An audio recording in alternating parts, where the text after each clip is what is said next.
जय श्री राम। जय श्री राम। जय श्री राम। जय श्री राम बोल रहे हो आप? ये मैं क्या सुन और देख रहा हूँ? ओह गॉड, यही सोच रहे हो ना?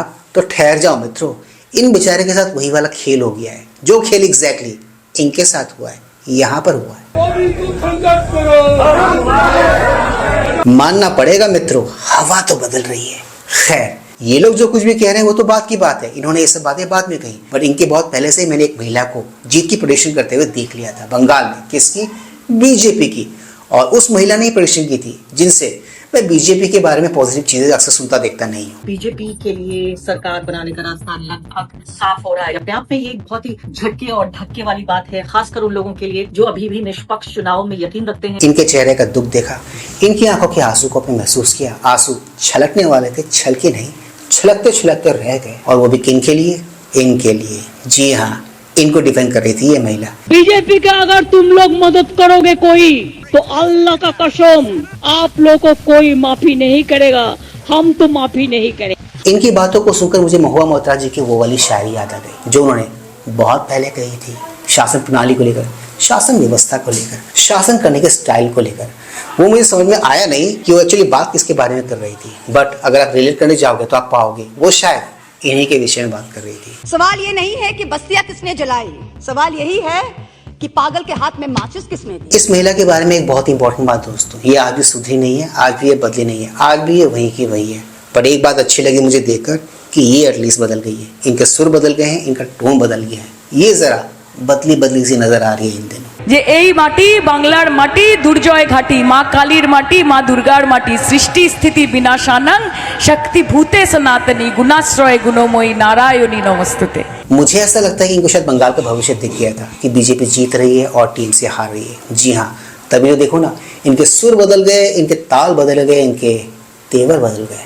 वो महिला जो कल तक काबा और मदीना गा रही थी, उसी महिला को हमने कुछ और गाते हुए भी सुना।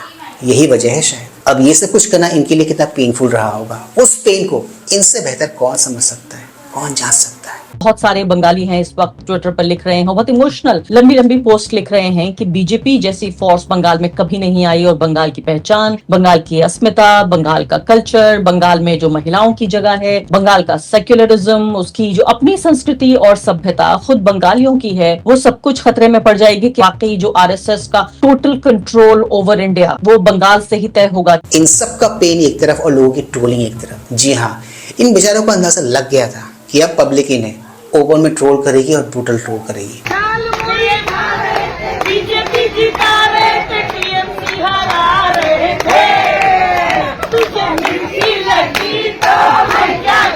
जो कुछ भी आपने देखा उसको कहते हैं ट्रोलिंग प्रो मैक्स। एनीवेज, कहते हैं किसी भी शख्स की जुबान में दिन में सरस्वती एक बार तो जरूर बैठती है। ऐसा ही कुछ होते हुए हमने इन महिला के साथ देखा। इन्होंने इलेक्शन के रिजल्ट के बहुत पहले से कह दिया था कि बीजेपी जीत रही है, और फाइनली 4 मई को हमने क्या देखा? बीजेपी को जीतते हुए भी देखा। दादा या दीदी, किसकी दादा को चाहिए, दीदी को बंगोपसागर में फेंक देंगे। काय फेंक देंगे? दीदी बंगोपसागर लेके फेंक देंगे। कहती है कि हम बंगाल की बेटी हैं, महिला है। बेटी नहीं है, वो बांग्लादेशी है। इस महिला का जो बांग्लादेश वाला रिमार्क था ना, उस बात को और भी पुख्ता करते हैं इस तरह के क्लिप्स, जब इस तरह के वीडियोस हमारे पड़ोसी मुल्क बांग्लादेश से वायरल होते हैं।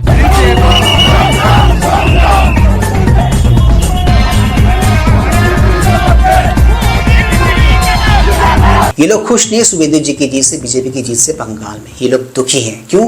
क्योंकि ये लोग चाहते थे कि ममता जी और टीएमसी बंगाल में जीत के आए, बट ऐसा हुआ नहीं। जितना ममता जी दुखी है उससे कहीं ज्यादा दुखी मुझे ये लोग नजर आ रहे हैं। टीएमसी और दीदी के खिलाफ तो पब्लिक ने मोर्चा खोल के रखा ही हुआ है। साथ ही साथ अब ये भी देखने में आ रहा है दोस्तों कि टीएमसी के अपने लोगों ने भी टीएमसी के खिलाफ इन दिनों मोर्चा खोल के रखा हुआ है। देखिए, पुष्पा तो झुक गया, पुष्पा का हवा निकल गया, बट सवाल पुष्पा पे यहाँ नहीं खड़ा होता है। सवाल खड़ा होता है पुष्पा के बॉस पे और मेरे पुराने मालिक, मेरे पुराने बॉस पे। जो राष्ट्रीय तृणमूल कांग्रेस के राष्ट्रीय महासचिव हैं, वो क्यों नहीं उतरे पुष्पा के लिए, जहांगीर के लिए प्रचार करने के लिए?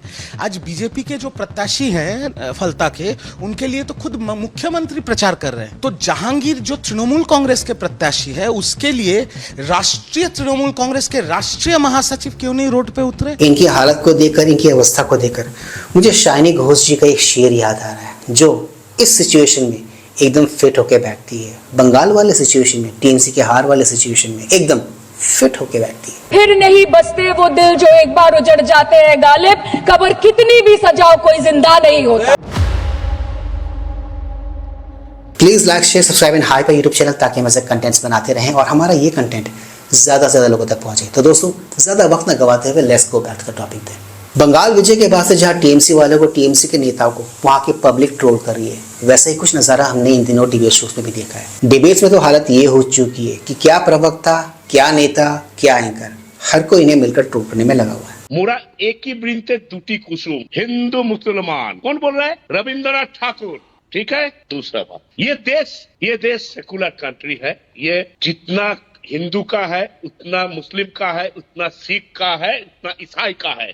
अशोक जी मेरे से पहले जो बोल रहे थे वो बोल रहे थे ये देश सेक्युलर है, ये हिंदुओं का भी देश है, ये मुसलमानों का भी देश है, ये क्रिश्चियंस का भी देश है। बिल्कुल, हम तो यही कहते हैं, सबका साथ सबका विकास। लेकिन जब बंगाल की बारी आती थी तो 15 साल तक ममता बनर्जी क्या कर रही थी? हिंदुओं को रामनवमी की यात्रा निकालने से तो रोक देती थी, हिंदुओं को दुर्गा पूजा में अपने फेस्टिवल मनाने से रोक देती थी। लेकिन जब रमजान आते थे और ईद आती थी तो भव्य तरीके से मनाई जाती, तब कोई रोक टोक नहीं होती थी, कुछ नहीं रोका जाता था। और हिंदुओं ने कितना पलायन किया है ममता बनर्जी के राज में, वो सब जानते हैं। पूरे के पूरे गांव, पूरे के पूरे एरिया खाली हो गए। और तो अगर सेक्युलर है बंगाल तो ये सब क्यों हमारे हिंदुओं भाई बहनों को ऐसे झेलना पड़ा? तो देख सुन लिया आप सबने, बंगाल में आज तक किस तरह का लोकतंत्र चलता हुआ आ रहा था, किस तरह का लोकतंत्र वहां पर चल रहा था। और इसी तस्वीर को और भी अच्छे से एलेबोरेट कर रहे हैं अर्नब गोस्वामी जी। आपको इनकी ये बातें जरूर सुननी चाहिए दोस्तों, बहुत ही अच्छे से एक्सप्लेन किया है टीएमसी के स्टाइल ऑफ शासन को। कल जब ममता बनर्जी ऐसे कर रही थी,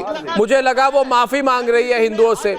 वो अभी कह रही है हिंदुओं को मुझे माफ कर दो, मैंने आप पर बहुत अत्याचार किया मगर मुझे माफ कर दो, मगर टू लेट बहुत देर हो गई। सुदीप्ता जी अब हिंदू नहीं सुनने वाले आपकी बात। और फराज जी ये तस्वीर देखिए, ये है वो बूढ़ी महिला जिसका नाम है निमिता। तस्वीर देखिए, इसको तृणमूल कांग्रेस ने मारा, इसको मारा तृणमूल कांग्रेस के, क्योंकि इसके बेटे का नाम गोपाल था। देखिए आज ये आपकी सेक्युलरिज्म, ये आपकी सूडो सेक्युलरिज्म। हम्बा हम्बा रंबा रंबा कंबा कंबा डुम्बा डुम्बा बुम्बा बुम्बा बॉम्बा बॉम्बा कहने वाली महिला डर गई, जिसने अपने प्रदेश की बेटियों को घर में डरा के 7 बजे से बाहर निकलने से मना कर दिया था, वो महिला डर गई। याद है ना राम जी ऐसे कागज लेके पूरी ईडी की सीबीआई के आगे खड़ी हो गई थी, क्यों? कुछ चोरों को बचाने के लिए। वो औरत डर गई। किसको बेवकूफ बना रहे हैं? जो लगातार 15 साल से हर इंसान को कलकत्ता में से लेकर किसी भी प्रांत में कहीं भी वेस्ट बंगाल में डराती आ रही थी, अगर आप हमें वोट नहीं दोगे घर की बिजली काट देंगे, पानी काट देंगे, वो डर गए। इन लोगों को सुन लेने के बाद और कुछ कहने सुनने के लिए आई गेस बचता नहीं है कि लोकतंत्र बंगाल में कैसे चला करता था, वहां पर लोकतंत्र कैसे फल फूल रहा था। इसी बात को कम शब्दों में नाजिया जी ने भी बहुत ही अच्छे से एक्सप्लेन किया है कि बंगाल में टीएमसी क्यों हारी, किन वजहों से हारी और किसका श्राप उन्हें लगा बंगाल में। ये महुआ मोइत्रो पूरे बॉडी में अर्थक्वेक आया रहता है, अभी बुढ़ाऊ से शादी की है। इसने क्या किया था? गॉडेस काली के मुंह में मांस दिया था, हाथ में शराब दिया था, दूसरे हाथ में सिगरेट दिया था। आज माँ काली की बद्दुआ लगी है महुआ मोइत्रो को। तो दोस्तों ये थे वो कुछ वजह, वो कारण जिनके चलते 15 साल चला लंबा टीएमसी का शासनकाल 15 साल बाद खत्म हो गया, नेस्त नाबूद हो गया, धराशायी हो गया। तो मित्रों आज के इस वीडियो में सिर्फ इतना ही। मैं मिलूंगा आप सबके साथ अपने अगले वीडियो में। Anyways do not forget to like share subscribe YouTube channel. इससे हमें शक्ति मिलती है, इससे हमें ताकत मिलती है और इससे हमें मोटिवेशन मिलती है। कीप स्माइलिंग दोस्तों।